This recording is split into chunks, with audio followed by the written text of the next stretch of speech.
नई दिल्ली में होने वाले क्वाड समिट में अमेरिकी सदर डोनाल्ड ट्रंप की शिरकत मशकूक हो गई है। भारतीय जरीदे बिजनेस स्टैंडर्ड ने न्यूयॉर्क टाइम्स के हवाले से दावा किया है कि ट्रंप का भारत का दौरा करने का कोई मंसूबा नहीं। मोदी सरकार की नाक़िस सिफारती पॉलिसीज और अमेरिकी सालिसी की मुसलसल मुखालिफत ने भारत को आलमी सतह पर सिफारती तन्हाई में धकेल दिया है।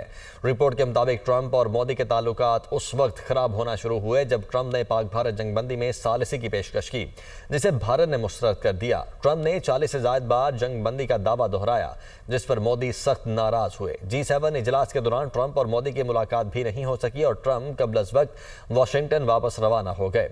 बिजनेस स्टैंडर्ड के मुताबिक ट्रंप ने भारत पर रूस से तेल खरीदने पर 25% टैरिफ भी आयद किया, जिसे भारत पर दबाव डालने की कोशिश करार दिया गया।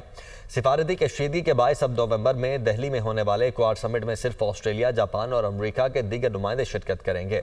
भारतीय सेक्रेटरी खारिजा का कहना है कि मोदी ने सालिसी और तिजारती मुआहदों पर कोई बातचीत नहीं की, जबकि ट्रंप ने मोदी के तबसरों को मुस्तरद कर दिया है। रिपोर्ट के मुताबिक मोदी हुकूमत की जिद, हठ दर्मी और नाकाम पॉलिसीज ने भारत को आलमी सतह पर तन्हाई का शिकार बनाया।